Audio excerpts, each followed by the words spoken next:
I remember exactly what I was doing when I played all of these games, as in where I was, what hardware I was playing it on, what television or monitor I was playing it on, and what I had going on. By the way, shouts out to the baritone ukulele. We've got like 6 or 7 albums or EPs out of you. Thank you for existing. Anyway,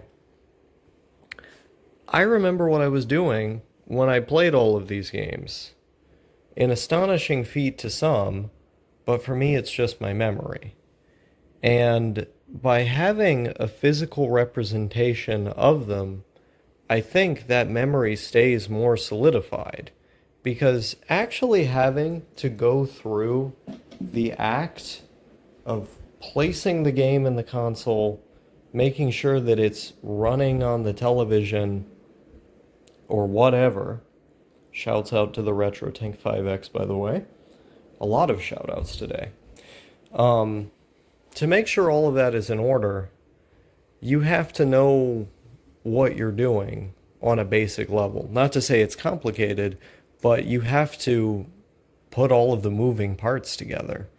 And if I just booted up an emulator on my computer somewhere, I'm just on my computer somewhere. Like that there's nothing particularly special about that. Whereas with this, I'm physically pulling it out, I'm playing it, I'm doing the thing. And I think there's something about the physicality of all of that that solidifies the memory of where I was, what I was thinking, and what I was doing a bit better. And so when I see these games, I don't just see a video game. I don't just see Persona 4 and think Persona 4. I think of what I was doing when I played that game. Same with Klonoa 2. There's a story to all of these. I played this game when I got home from Wisconsin on a long bus ride after looking for work there and going through drug withdrawal because I was really drugged out when I was in Wyoming to cope with work. I was going through withdrawal the entire time that I was in my place in Wisconsin. And I came home to Kentucky, to my dad's house, after that whole ordeal, feeling a lot better. Now, I remember it was a rainy day. It was really rainy outside. And I was riding in my lift after trying like 7 consecutive times to get a lift, standing out in the rain in the middle of Nashville at the bus station with rows of homeless people attempting to talk to me. One of them was really drunk and was trying to fight me. He kept muttering words and pointing to different places, taking out the palm of his hand and taking his other hand, making a fist and slamming it into his hand, and then motioning at me like he wanted me to join in. And I had to calmly say in as few and as simple of words as possible that I didn't want to participate in what he was doing. And I even told him to go in the bus station to find someone in there in as friendly of a way as I possibly could. And it actually worked. And then after 7 different attempts at getting a lift, I finally got one and rode for like an hour and 40 minutes to get home. And there I was, back at home. Everyone was excited to see me after months away. And all my stuff was in my room and my video games. And the first thing I did was play Gungrave. This is another game published by Sega. I played Gungrave and had a fantastic time with this like third person, almost like rail shooter. I don't know how to describe the gameplay. It's extremely stylized. And then I went on to Klonoa 2 that same day, and I had immense fun playing this one. And I remember how the colors popped out at me from the TV screen because it's a very colorful game. And I recorded a video about why I gave up on working for the time being. I explained my psychosis and the mental health problems that I was having, and I was back home. But this game, there's a different story behind it. Sonic Riders Zero Gravity. Now, this game was put on the PS2 because there was a Wii version, and they decided we're just going to take the Wii version and put it on here because the PS2 sold really well, and why not? I think that was the same thing with Sonic Unleashed as well. By the way, this is the best version, I don't care what anyone says. And also, Sega Superstars Tennis. But I have a particular memory with this one, because this is also a game that I played after coming home, except I came home from a different place. So after I turned 18, I immediately wanted to get out of my dad's house. I thought, fuck yeah, freedom, I'm getting the hell out of here. And I snuck out the back door with a few of my possessions, and I met a friend of mine, not in my yard, but at a Dollar General store, and I walked over there to meet him and leave that place in as quiet of a way as I could without telling my dad, because I feared some sort of violent response to me leaving. So I wanted to leave with as little chatter as possible, in as quiet of a way as I could.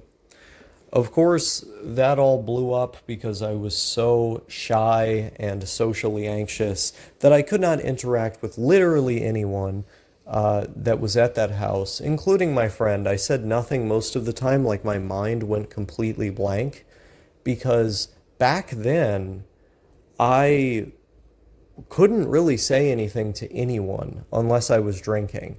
And that's why when I was like 17 and 18, I was drinking really heavily all day, every day.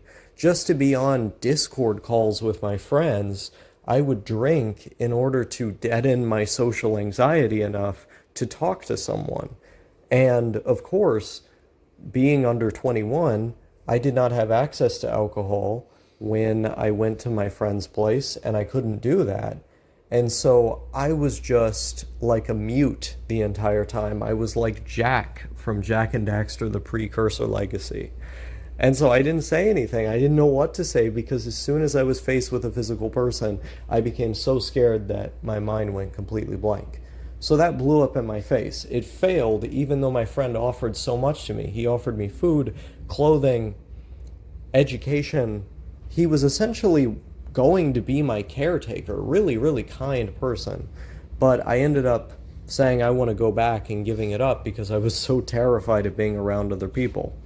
But when I came home, I took my monitor, one of them, the cheaper one, off of my desk and put it on a little table that I had. I took my computer, the older one, because I was given a computer by this guy, which was crazy to me. I took the newer computer and I plugged it up to the nice monitor at the desk, but I took my old rig and I put it in front of my bed. I also put the worst monitor in front of my bed. And this was how I was able to just lay in bed all the time and talk to my friends from the bed. But I also put my PS2 on that little makeshift rig that I set up in front of my bed. And I switched out the HDMI ports depending on which one I wanted to use. Actually, now that I think about it, the rig was set up via VGA. So it was two different ports. And I was playing Sonic Riders on that monitor in front of my bed, laying there all the time depressed because I was home. But a lot of the time, I was using this drug called 3-MeO-PCP, which makes you feel like you're walking on the moon, makes you feel invincible, makes you feel like you're not scared of anything. And it adds a particularly floaty and immersive quality to video games, causing you to feel almost as if you're literally in the game. I don't think there's any more of a immersive drug on the planet. And I was playing this game that way. And I was also talking to my friends that way. And so whenever I see Sonic Riders, I just remember myself in that bed with that makeshift rig, stuff stacked on top of one another to have the monitor uh, up near my face on the bed, and being home, being home from my second attempt ever at leaving home. Of course, my first attempt was by running away when I was underage. When I was 16, I ran away from home. And there are some other games that I could talk about that remind me of that. But the point here is that all of these have a story. There's a story I can find everywhere. This game, Mercenaries 2, I remember live streaming that game unsuccessfully in 2019 on one of my very late hour streams that few people would come to at like 3 a.m. or something like that. There were a couple of the regular chatters, and I was attempting to play this game. I can describe to you literally this is another one, Ratchet and Clank Going Commando. I had around $10 in my bank account, and I bought this game because I really wanted to play it. I was 17 at the time. I had the PS2 set up at my desk using this excuse my language, Chinese converter box that would, convert the signal to HDMI from the console natively. I was playing this game Going Commando on that monitor, and I remember live streaming it and arguing about God. I was trying to run through all of the best arguments that I had against Christianity to my chat in the live stream. And so that was what I was doing when I played that game. I also played that game when I was 3 years old on a very small controller that my dad bought from Hastings for me. I remember walking down the aisle that had accessories in Hastings, and there was this little controller that was off-branded that seemed as though it was meant for kids, but it had all of the buttons, and it had a similar layout to the PlayStation 2 controller. It simply had a transparent mold and a smaller size. My dad immediately pointed it out and said that controller would work well for me. And, he took it, and I remember being excited and him ringing the thing up and us getting out of there and me trying it on the PS2. And I remember playing this game, Going Commando, at 3 years old with that controller. So all of these games have a story. That's the point that I'm making here. 007 Quantum of Solace, I live streamed that game too. I had a lot of fun drinking when I played that game. Around the time that I first started drinking a lot, I was playing Quantum of Solace. It was one of those PS2 games that I bought underage, when I had very little money. I was just scraping together money as much as I could here and there, and that was one of the games that I got because it was affordable and I knew it would be good. I could ramble literally forever about this, but the point is, all of them have a story. I remember when VR chat came out, there was a lot of hubbub about it replacing reality. There was this widespread notion that VR chat was going to be the inevitable home of so many people who spent the majority of their time online. And to me, this discussion in many ways mirrored the discussion surrounding MMOs in the prior decade. Because in the prior decade, MMOs had been talked about as this monolithic entity which would serve as a refuge or a mecca of sorts for people who spend all of their day in the house, have no job, and want a place to go to fill their time on the computer. VR chat was talked about in a very similar way to MMOs in that sense. And I think the core difference between the two of them is that MMOs are story based in many instances. They tend to provide jobs of sorts to the people, such as building buildings, going on quests, farming, doing wars. These things are not applicable in the world of VR chat. It's free roam in the sense that the different rooms that you go to will have different things that you can explore. You can come up with fun things to do with your friends in the game, but primarily the point of the game is to talk to new people. Sometimes you can watch videos depending on the kind of world that you're in, and that's always fun. Everyone online likes watching videos together. But there's, in general, not a lot of activities in the game, at least not that I've found. It seems as though it primarily serves as a chatting application in a vein similar to Discord, but the difference being that you can move around with your own customizable character and speak to people through that. I find that for LGBT people in particular, it's a great device because you can customize your own character to look like the gender that you are, and then you just have to do voice training to speak like the character that you're trying to portray. And if you have problems with your body and your appearance that make it difficult to go out and do things such as work, this VR chat thing can serve as a different kind of haven as well, not just a haven for NEETs, in the sense that you have a place that you can go to and people that you can talk to there. It also serves as a kind of haven for LGBT people, because you can customize your appearance, and that appearance can mirror the image of yourself in your head and in your heart more than what you're portraying out in the real world. And for people with gender dysphoria, it can be so crippling that you have trouble going out to do things as basic as working or being around other people. And you go to the computer as a refuge from all of that.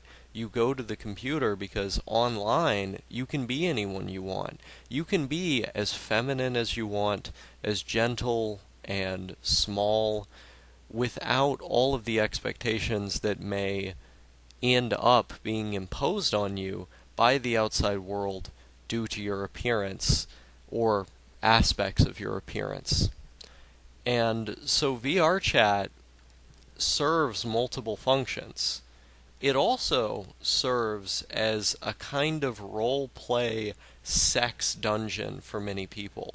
You have people on VR chat flirting with one another, going through these extended role play scenarios with their avatars and voices. I don't know much about that. I haven't participated in it, but I hear that it's a thing. And that is another component to this that many people would find enthralling. You have machines being built or worked on that literally you can get into, not just with the VR headset, because many people who are playing VR chat play it in VR, not just on the computer. They're literally talking about having full body like suits that you can get into to feel the touch of the characters. This is something that's being worked on. So you could literally have the sensations in your dick being pressed up against as you're playing the game with these other people, and potentially have sex with someone thousands of miles away in a completely different country. That's crazy, right? But this is what's being worked on. So the ultimate masturbation, gooner, LGBT, NEET experience is being continuously developed with VR chat. New ways of playing the game are being found, new worlds are being developed, and there is, right now, technology being developed that will allow you to fuck for real, or at least as real as you can feasibly get it in the game. Now, that is the future that we're going to be looking at. Not for the majority of people, not for even a plurality of people, but there's a sizable chunk of the population who wants this and who will get this. And more power to them, I suppose.